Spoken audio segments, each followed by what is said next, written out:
Hi, welcome to the DRH show where I have wide-ranging conversations with fascinating people. We talk about all things psychology, mental health, and wellness. Today, I'm joined by performance psychology and confidence specialist, Chantal Duarte. Thanks for joining me. Thank you very much for having me. It's a pleasure to have you here, Chantal. If you could just tell us about your background, your trajectory in life, and how you ended up doing what you're doing. Sure. So I was very sporty growing up, always kind of had an interest in sport, and I played tennis growing up and wanted to be a professional player. And the more and more I played, the more I realized how much my mindset really affected my performance and the way I was talking to myself, the way my body language was. And it kind of really sparked my kind of interest in sports psychology and kind of performance and how important the mind really was.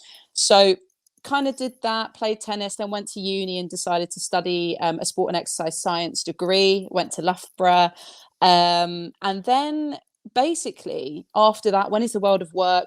I knew I wanted to help athletes and people in general with their confidence and their performance. So I joined a program called Track Academy. And it was an education and mentoring program for athletes and young people coming through the system, trying to help them on their own journeys, moving through life.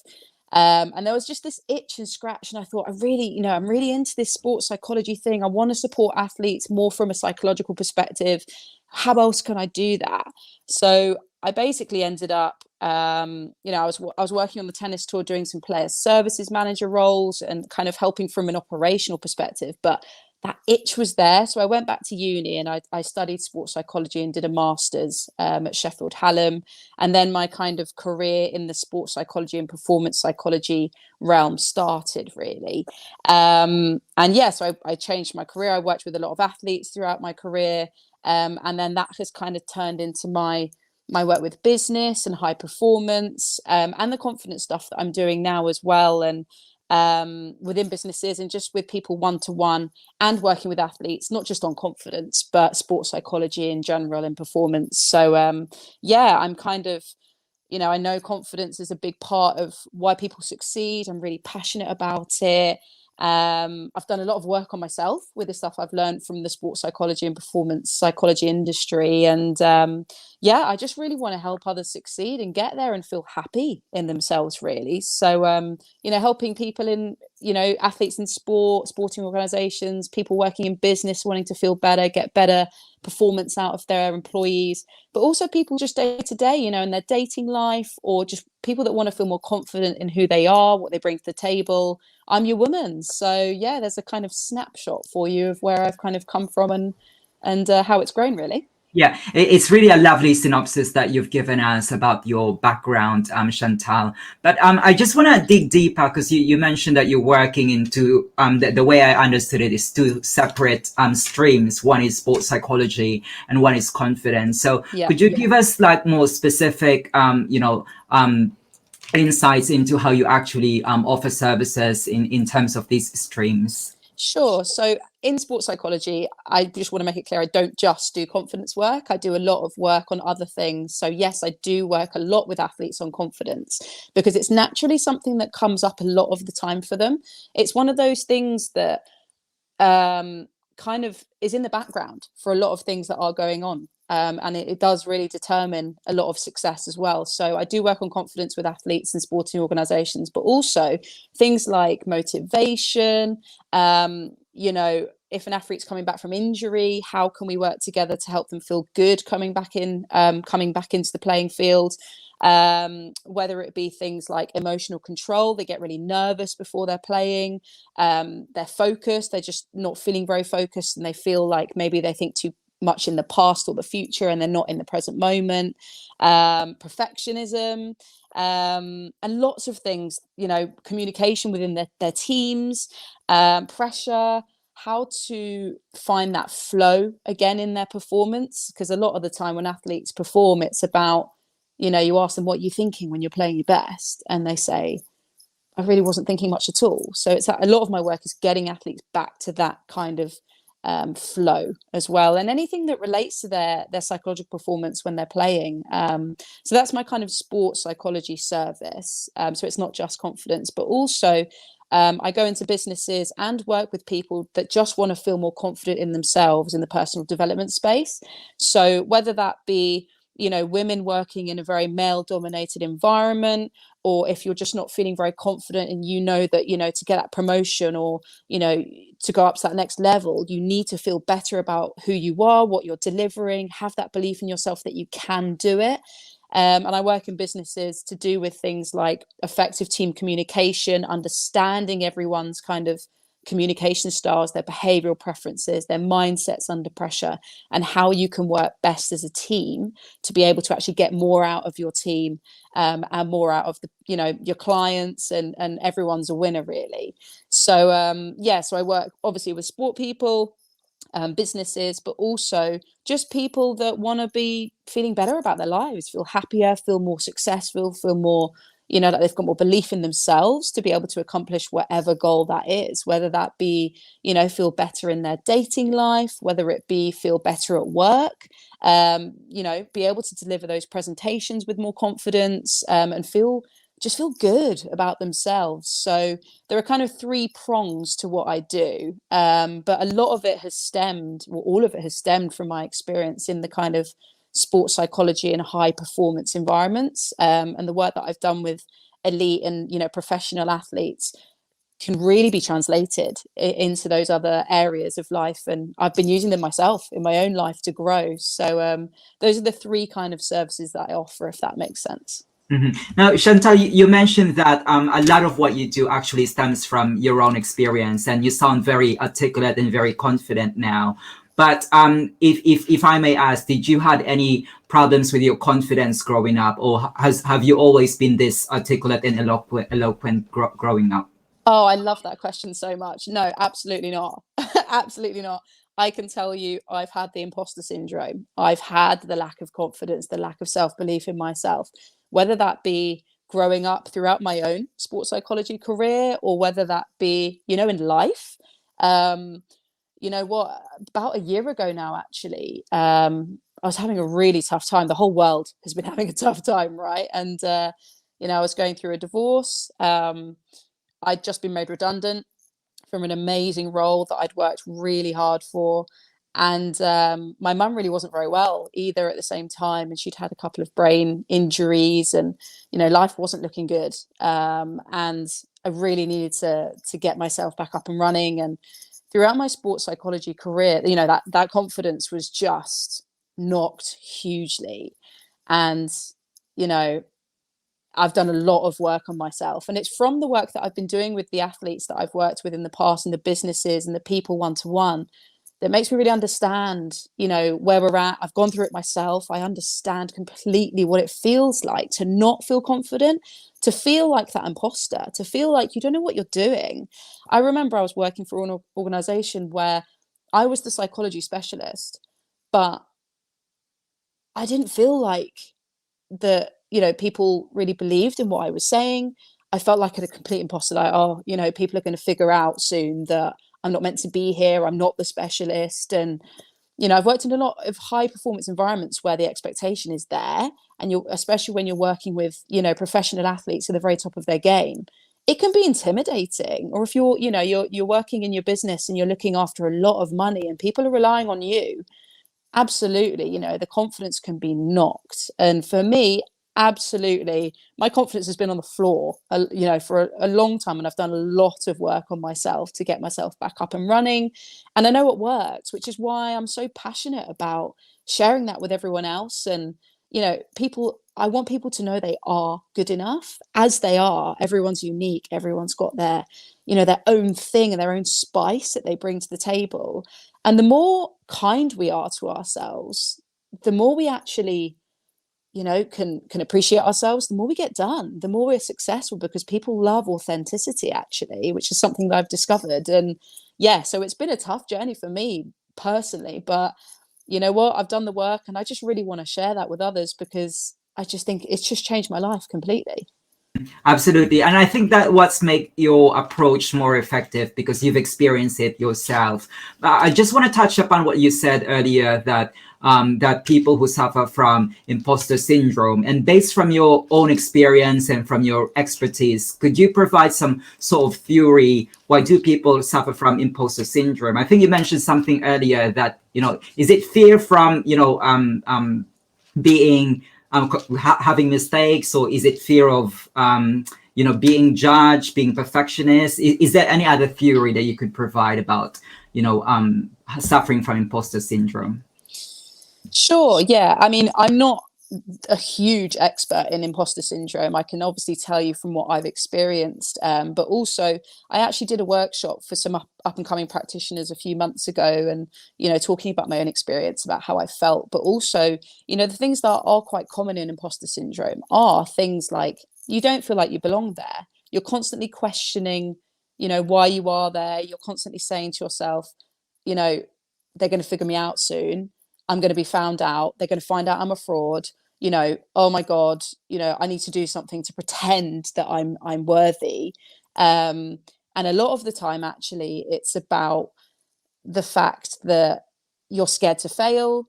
You're scared to, have creative new ideas, follow the crowd, and not get found out, because you feel like you're not good enough. And a lot of the time, it's about the fact that you feel as if something good happens, that wasn't down to you, it was coincidence or luck. Oh, I was just lucky in that situation, instead of actually giving yourself the praise and kudos that you deserve because you did actually produce that yourself. So imposter syndrome, do you know what? Something that it has affected a lot of people around me. I talk to my friends, my family, my colleagues. I think especially in the industry of sport and performance psychology, because it's not a tangible thing and you can't see the effect that it might have compared to maybe, a strength and conditioning coach.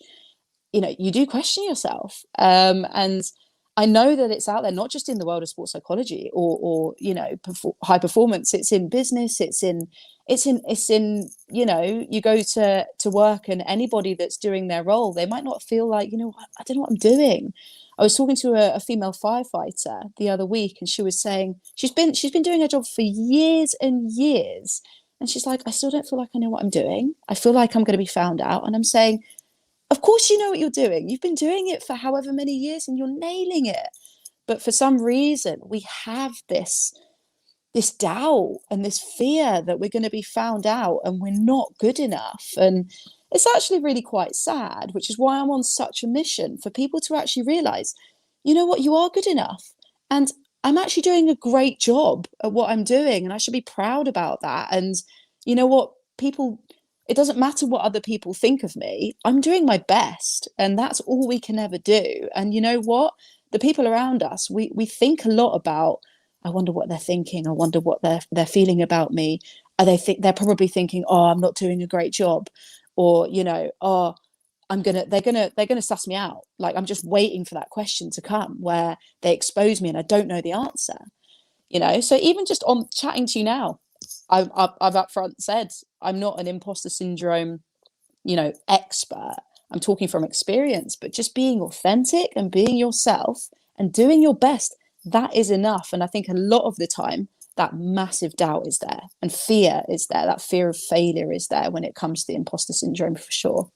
Yeah, absolutely. And when you said that, it's actually, it doesn't just belong to a specific community or a particular kind of profession. Because I remember the first time that I heard of the word imposter syndrome is actually from a group of PhD students. So even in academic community where you would expect them to be kind of expert, you actually you could actually tell that they also have an element of self-doubt.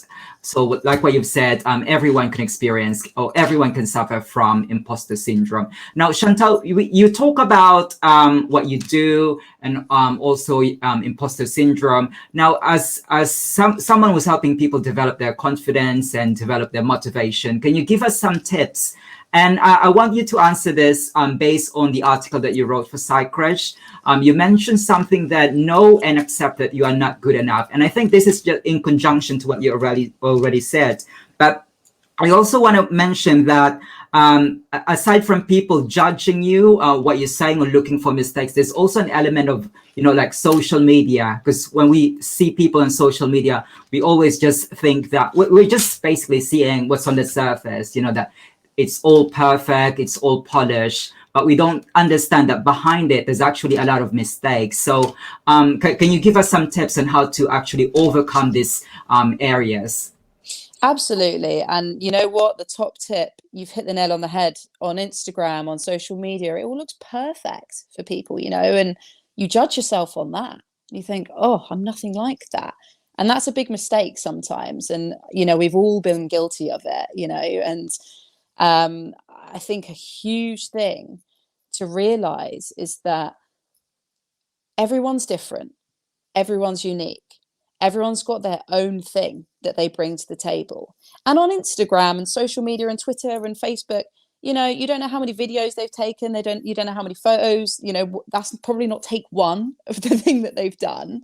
It's probably taken a lot of lighting, lots of things have been engineered to look perfect, on social media. And it's just not true. And actually, I think the more authentic you are and real and normal you can be, people respect that more and they relate to it more, which is what's so important. And I think that's been a massive part of my work. And I think, you being you is enough. It is good enough. And you are just trying your best.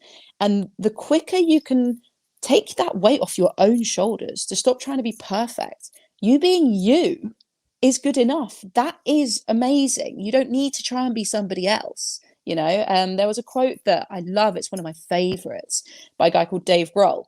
And it's, no one is you, and that is your power.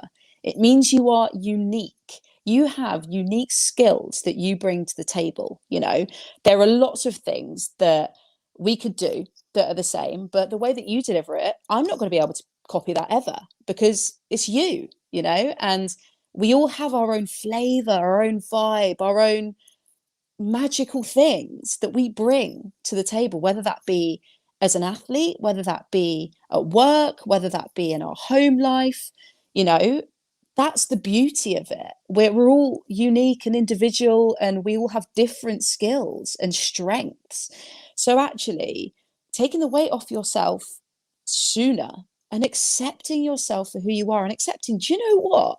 I'm actually a really great person. I've got amazing skills to add to the table, and the more we can have more compassion for ourselves and go, you know what? I'm not that bad. I'm frigging great at what I do. I put in the effort, I do my best. That's an incredible thing in itself. And actually, it helps your mental health so much. The moment that I decided, you know what? I'm going to give my all. I'm going to give as much as I possibly can. And I realized that, you know what? That was enough. My mental health got so much better. And actually, the quality of my services got better. The more authentic I wasn't trying to pretend to be somebody else. I wasn't trying to pretend to be an expert in something that I didn't really know.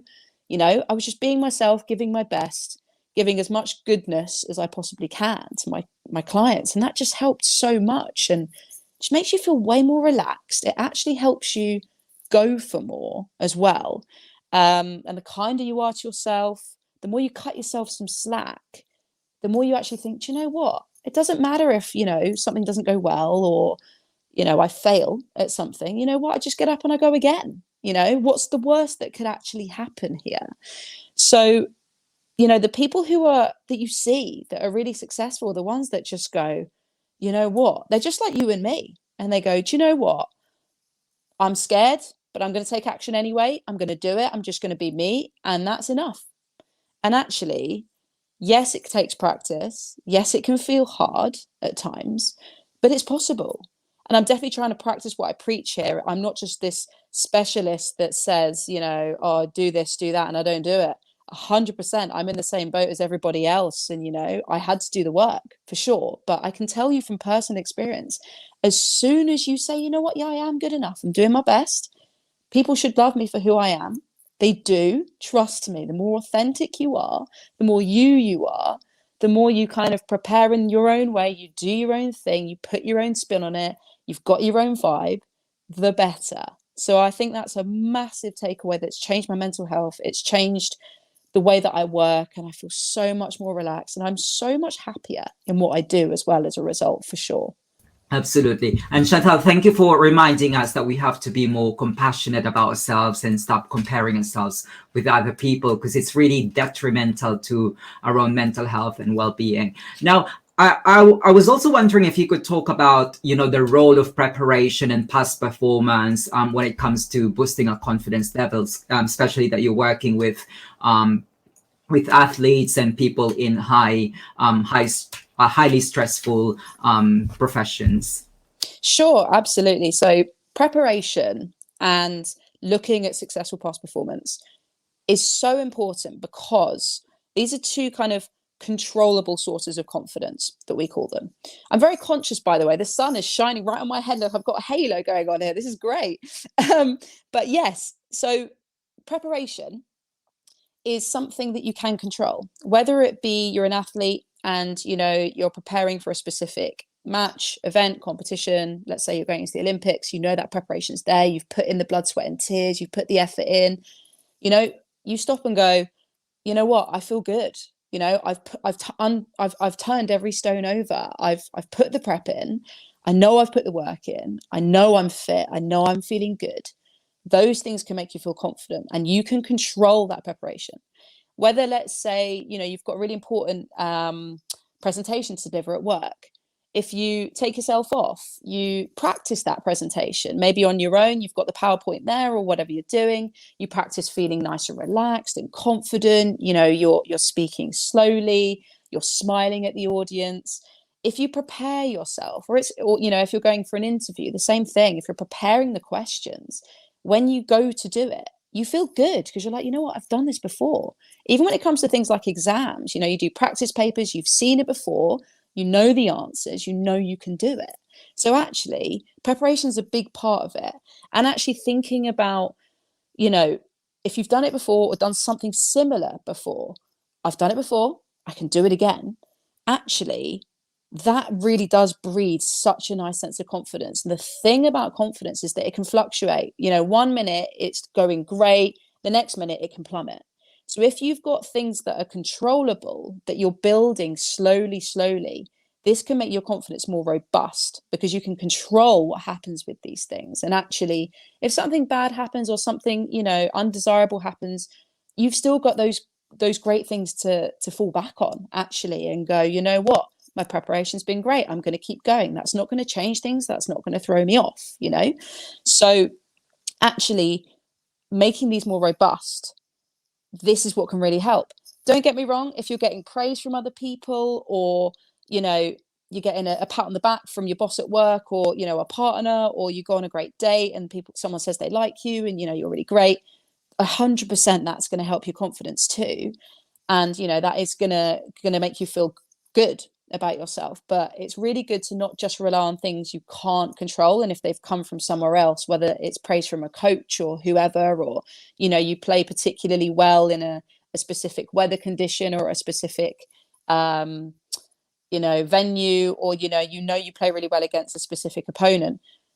You can't control those things. Yes, let's use them to our advantage, but let's focus on the things you can control, which are the preparation and the past performance success you have had, and use that to your advantage.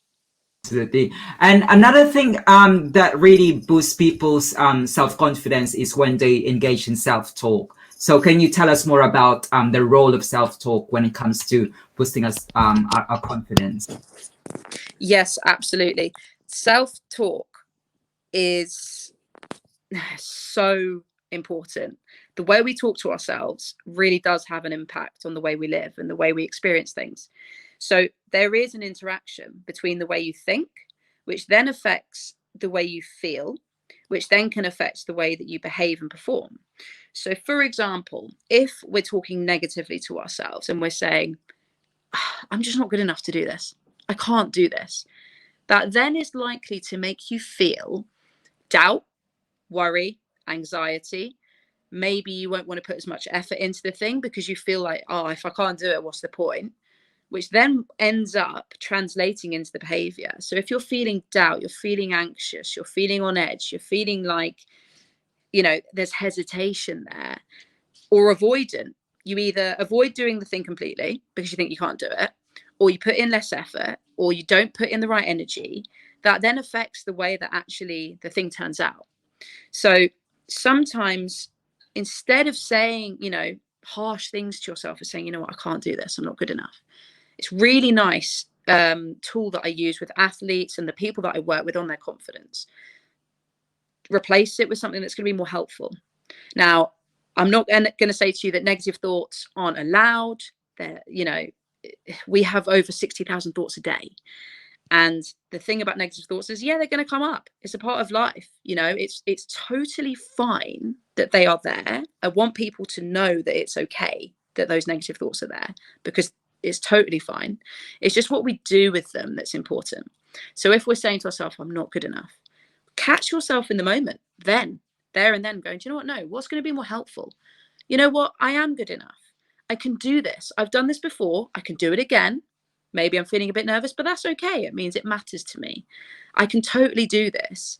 I trust myself. So if you're saying those things to yourself a bit more, it makes you feel a bit more, if you're saying to yourself, I've got this, I trust myself, I can totally do this. That creates a different energy. It creates more of a feeling of certainty, more of a feeling of good vibes, good energy. And you're actually wanting to approach doing the thing more. Even if you're feeling a bit scared about it, you go and you do it. You have that courage, which then makes you more likely to actually behave in the way that you want to, So, for example, you're going in to do a presentation in front of 100 people and you're like, oh my word, I can't do this. This is too much. I'm just not gonna be able to do this. If you're saying to yourself, you know what, yes, I can. They're going to love me. I'm just going to go in. I'm going to just relax. I'm going to smile. I'm going to have fun with the audience. They're going to love it. You're going to go out there and you're going to smash it. The thing is, if there are two kind of types of self-talk in terms of the more helpful self-talk that we want. So there's something motivational you can say to yourself, where it is a question of saying, right, do you know what, I can totally do this. Come on, I've done this before. I can do it again. Or it could be something instructional that's going to help you focus in on the task. So for example, it could be, if you have got an audience in front of you, it's, you know what, eye contact, relax my shoulders, smile. I'm going to have fun. I'm going to really enjoy this. And that can really, really help. So actually, the fact that negative thoughts come in, totally fine. You know what, let them be there, whatever. But it's just about giving yourself a nudge, a nice little nudge in the right direction that's going to be more helpful. What's going to help me actually feel better about this situation?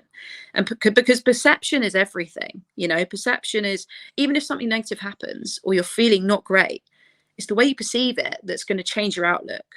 So, classic example, like I've said to you in my own personal life, I felt like life just fell to the wayside for me last year. And I wasn't in the best place, but you know what, I'd been made redundant and everything that was going on. I thought to myself, you know what, how can I perceive that's going to be better, moving forward? You know what, I've been made redundant from that role, but it happened. You know what, it's out of my control, but something better is coming for me. I could feel it, and it kept that faith. It kept me going. And as a result now, I have a lot more freedom in the way that I work, and I'm really loving life as a result. So actually, the way you talk to yourself is so important. But allow yourself, if you are feeling that negative stuff coming up, that's totally fine. Don't try and force it away, because that can sometimes make it worse. But if it's there, just give yourself a nice gentle nudge. Be compassionate with yourself. Push yourself in the right direction that is going to be more helpful to you moving forward, because that's the most important thing. Absolutely. And it's actually not just self-talk, which actually affects our confidence levels, but it's also a body language. I just want to bring in something to you, Chantal, because there's a TED talk by Amy Cuddy, which is quite controversial, not really controversial, but it's open for debate. Because basically, just contextualize it, Amy Cuddy is saying that if you do power pose, make yourself look bigger, it affects your confidence. But some researchers questioned what she was saying, that actually it's not robust finding. But from your own experience and from your own expertise, what would you say about the effect of body language? Or could you also make some comments about power posing? How does that affect our levels of confidence? Sure. Well, I mean, from the performance and sports psychology research, body language and acting confidently even if you're not feeling it, there is research to suggest that this does actually work.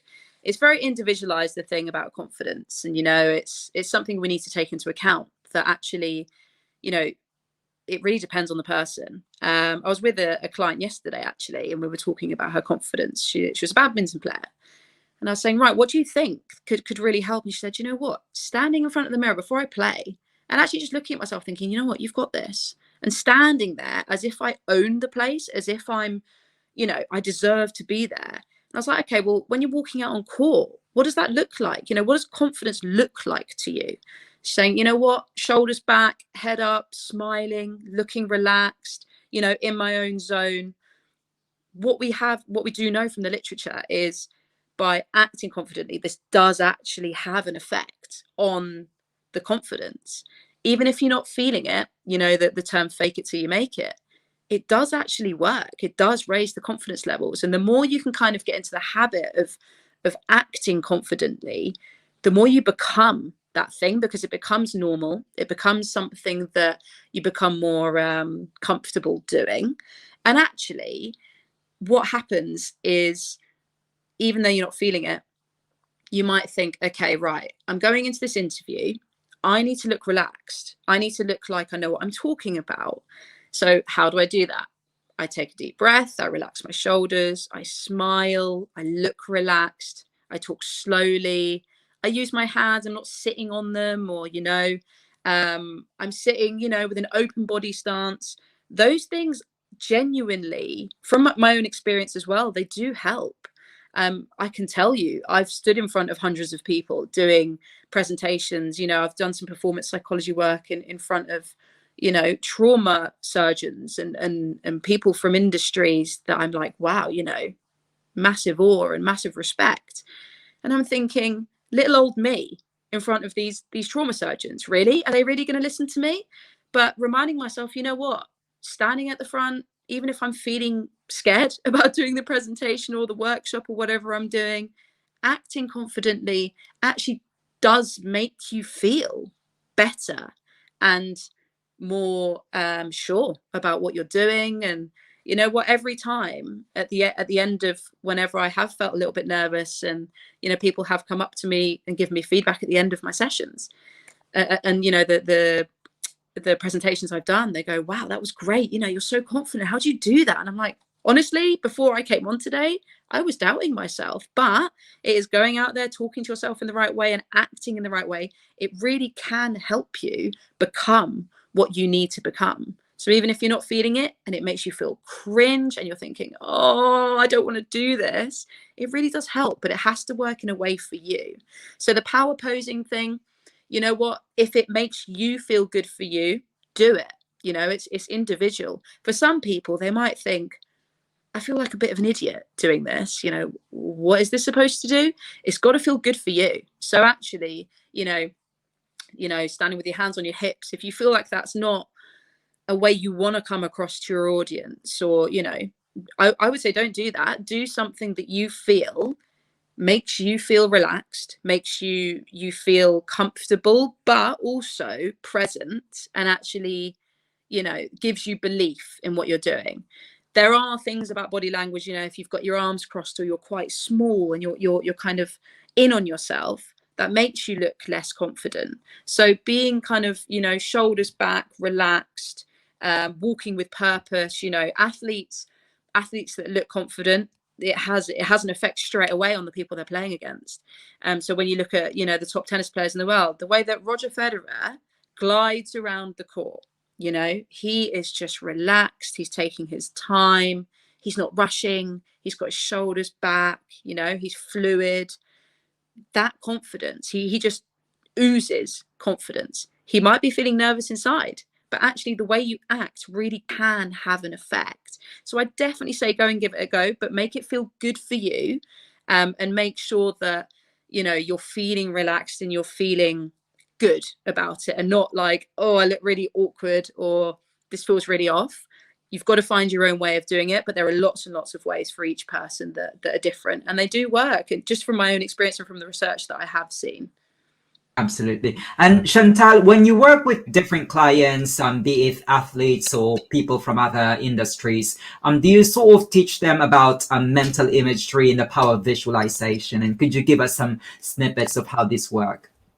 Absolutely, yes. This is a massive part, actually. I've been doing my own research just into the kind of personal development space as well, and, you know, the quantum physics research I've come across. The thing about imagery, mental rehearsal, visualization, the research tells us it does work. You know, if you imagine yourself being successful, doing the thing well that you want to deliver, whether that be a presentation, you're at an interview, you're on court as an athlete, you're on the pitch, you know, you're taking a penalty. If you're imagining yourself doing it well, you're more likely to do it well, because the brain doesn't know the difference between what's real and what's not. So actually, the more you're kind of priming your body and your mind to deliver something, the more you're practicing it, the more it comes naturally in real life. So for example, let's say you're an athlete taking a penalty. What the secret is, feel it. You've got to feel it. And actually, you know, 5 minutes a day, at nighttime before you go to bed, first thing in the morning, whatever you want to do, whenever it needs to be. What I would suggest is, don't put your pressure on yourself, just let it flow. But you want to use all five senses if you can. So shut your eyes and imagine yourself being you. So you're not looking at yourself doing it, you're doing it through your own eyes. So if I imagine myself taking a penalty, I'm looking at I'm looking through my own eyes. I might, you know, imagine myself being nice and relaxed, nice and confident. I might imagine myself taking a nice deep breath. I might imagine the feeling of the sweat drop coming down my face, what I can smell in the air, you know, that smell of Vicks on your shirt if you put Vicks on, or, you know, what you can hear around you. Is it quiet? Can you hear the crowds? Getting yourself really into that experience. You know, what's it feeling like in your boots? You know, the feeling of your feet in your boots. Get yourself into it as if it's real, and actually go through the motion of doing it, you know. So take that breath, feel nice and confident, imagine where you're going to position the ball, you know, imagine yourself striking the ball really nicely, not hesitating, being really nice and sure, and going through exactly what you're going to do. So when it actually comes to doing it in real life, you're more likely to go and execute. You're going to have less doubt. You're going to not hesitate over it so much, because you've rehearsed it over and over and over in your mind. It's more likely that you're going to follow through in real life. And actually, what we know is, even if we're not physically performing the movement, our brain still sends the same electrical impulses through to our muscles and through to the parts of the body that need to perform in that moment. So actually, it's still happening. Even if you're thinking about going to the gym, for example, and performing, you know, that horrible leg day that you're like, oh, I'm always putting it off. Imagining yourself doing it really well, those impulses and those messages are still going through to your muscles. Or if you're thinking about going on a date and you're feeling really nervous, but you really want to turn up, you want to smile, you want to feel relaxed, you know, you want to have a laugh with the person that you're with, imagine yourself doing it, and imagine yourself doing it really, really well. Do that every day, just for a couple of minutes. You know, there might be something really specific. It might be something that you know, there's a conversation you want to have with somebody. It might be, you know, the way that you want it to turn out, the way you want to feel when you're doing something. Imagine yourself doing it, and imagine yourself seeing it, hearing it, tasting it, touching it, you know, all of the senses, bring it in. And actually, what we know is, doing that, prepping yourself for it, priming yourself for it, it's more likely to happen in real life. And, you know, if you imagine what you want, it's more likely to come to you and be attracted to you. And, you know, it makes you more likely to take the action and makes you feel more confident and actually prepared for what you're about to go and do. So nice little secret. I had a little, preparation of my own before I started chatting to you. I thought, how do I want it to go? How do I want to feel when I'm doing it? I want to feel like I'm having a great time and things are just flowing, which, I am. I'm having a great time and things are flowing, and it just makes you feel more relaxed and prepared for what you're going to do. So mental imagery, visualization, it might sound far-fetched for people, but there is a lot of evidence out there in the sports psychology world, in the quantum physics world, that this really does work. And yeah, it's something that's blown my own mind, and a nice little story actually that brings it to life a little bit, which was actually really nice. I used to work for a regional talent club in football, like a female academy with some players coming through, and we'd just done a little session on self-talk and imagery, and we were talking things through, and I was with a player and we were just messing around talking about it, and she was into talking to me about, psychology, this is really interesting, how does it work? And we were just messing around with the balls after the session, and I said, okay, right, go and try and hit the crossbar, just chip the ball, hit the crossbar, see if you can hit it, crossbar challenge. So she did it and missed. And then what happened was I said, okay, right, this time, just take a second, imagine yourself doing it, take yourself through the motions. How do your feet feel in the boots? How do you want the ball to fly through the air? How do you want the connection to feel? Imagine yourself doing it and the ball actually going and hitting the crossbar. And she said, right, okay, I will. I said, just shut your eyes, take your time, and then do it in your own time. She did it, and do you know what? It worked. It actually hit the crossbar, and she lost her mind after that. Was like, oh my gosh, what has happened? And actually, yeah, okay, it might not work every single time, but it was really nice that it worked that time, and it was a really nice example of how it can be manifested in the physical world here and now. What you think really does translate into what does happen in real life. So that was a nice little story, and yeah, it's incredibly powerful. So I would definitely recommend people having a little look into that. And I do a lot of that with the athletes I work with, and the clients I work with in the business and confidence space.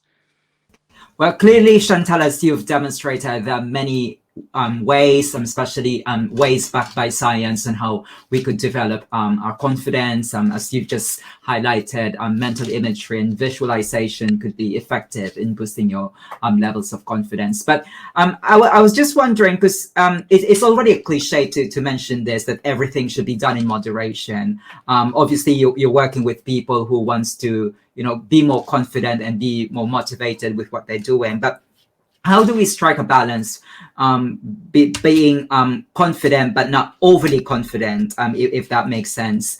Because we don't want to come across as someone like especially when you mentioned earlier that one of the things that we can do to boost our confidence is to highlight as strengths and skills. But if you do that overboard, you can come across as someone blowing your own trumpet, and people would be put off with that. So how do we balance this? Is it also part of your service, for lack of a better word, when you're trying to teach people, be confident but not too overly confident, because that's not also healthy psychologically? Yes, absolutely. And you know what? People don't want to look cocky. They don't want to go out there and think, oh, people don't like me. And actually, a lot of this is an internal job. So, it's possible to be nice and quietly confident, not blow your own trumpet, not be the one that looks like they're really arrogant, because people don't like that. And it's a bit of a turn off for people, actually. So it's a nice way of monitoring it. And, people sometimes, get commented on like, oh, they've got a bit big for their boots now. And, I think it's actually really important to make sure that you're staying humble. If you're successful, you're staying humble. You remember how you got there. You appreciate the people that have helped you along the way. It's not about being this one-man band that goes off and I'm suddenly this great person, and I'm untouchable, and I'm at the top of my game and I deserve to be arrogant. And it's not about that. I think actually you're right 100%. It's about striking a good balance. And a lot of it is the internal work that you're doing. So people don't see that. You're allowed to say in your head, you know what, I can totally do this. I've got this, and stay humble at the same time, and stay respectful. And yeah, I think when people have become overly confident, they've actually missed the vital parts of, why am I not performing well? I'm really, really confident. You know, I'm out there, I'm giving it some, you know, I've got the body language going. Why are people not responding very well to this? And it is sometimes about reflecting on it, breaking it down and thinking, okay, well, what's missing here? Or, you know, what else could you be doing that's gonna make you feel good about what you're doing, but also not separate you, in terms of, if you're working in a people's business, you're working with others, it's important to stay relatable, it's important to stay humble, respectful. You know, how can you recreate that connection?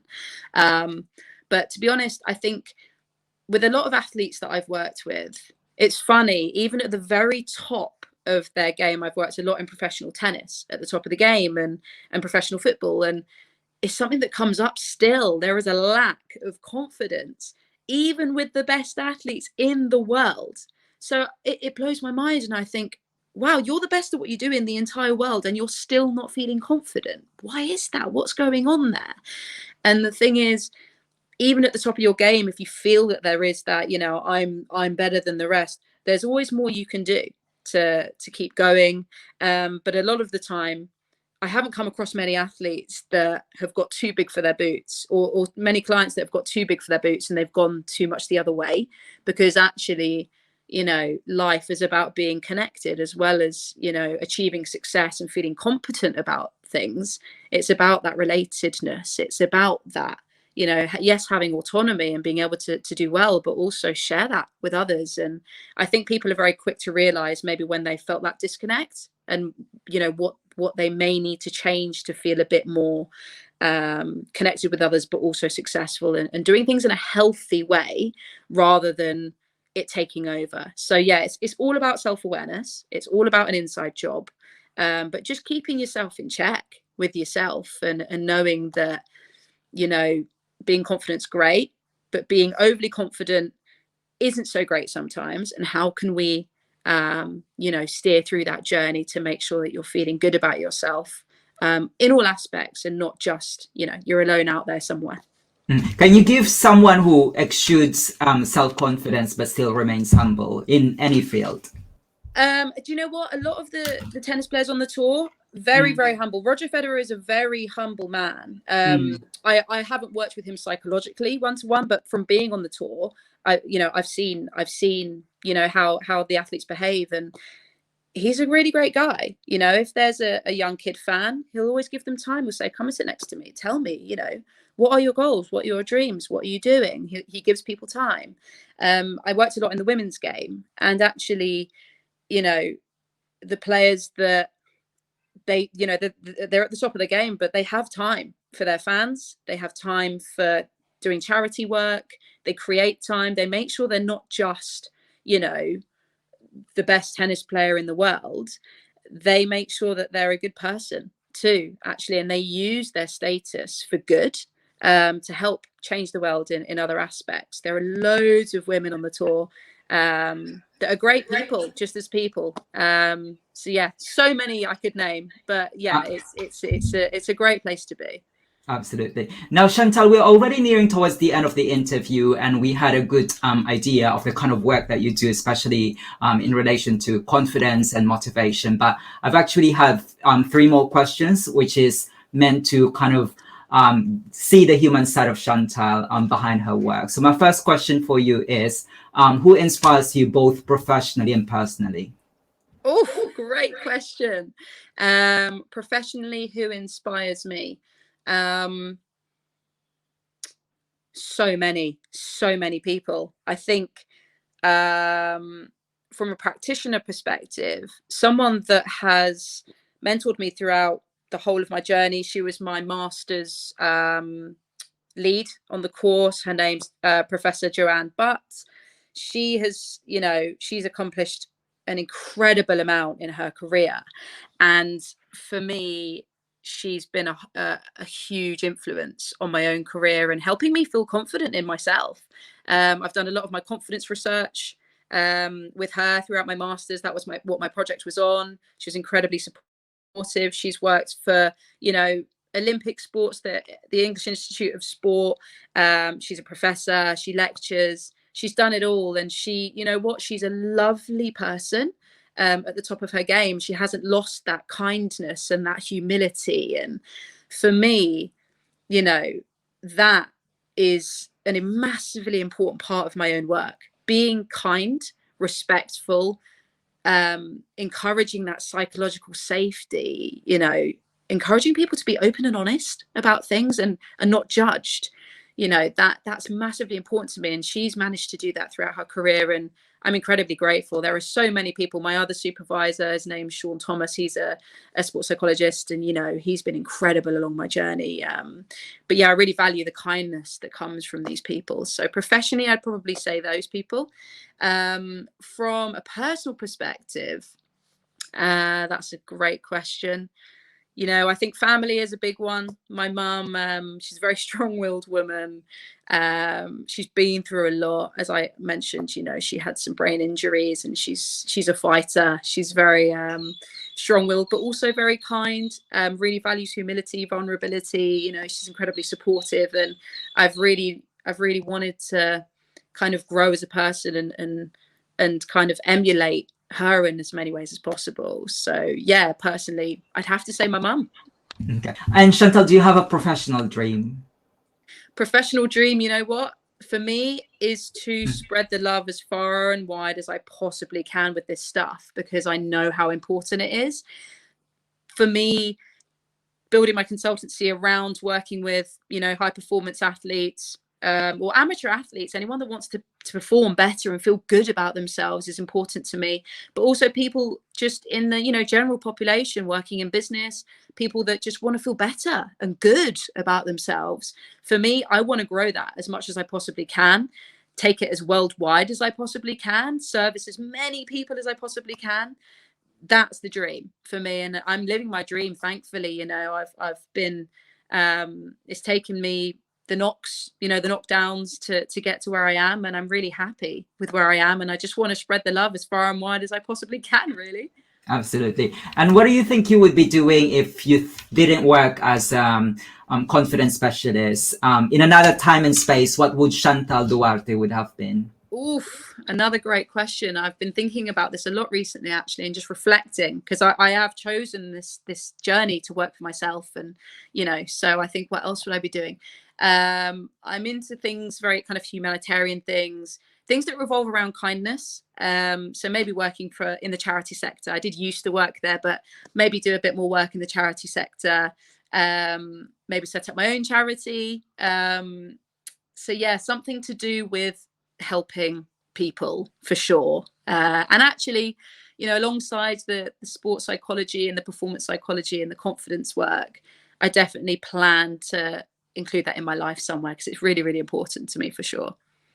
I was expecting that you will answer something along the line of being an athlete, but yeah. Yeah, you know what? I did want to be a professional tennis player growing up. I did, absolutely. And actually, the more time went on, I thought, no, maybe my purpose is to support people more. But yeah, if you know, if I could have been a professional player on the women's tour, bring it, absolutely.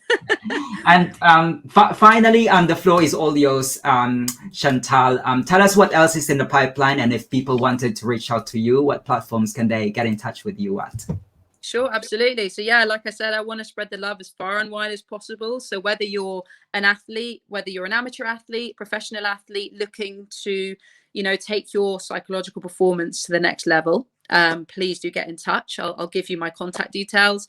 I'm definitely looking to help more people in the business space as well, feeling more confident, not like the imposter, you know, so that you can really be as successful as possible in your business, whether that be your own business, whether that be, you know, you have a business with lots of employees. Maybe you are an employee that wants to feel really good and take your performance to the next level. Please do get in touch.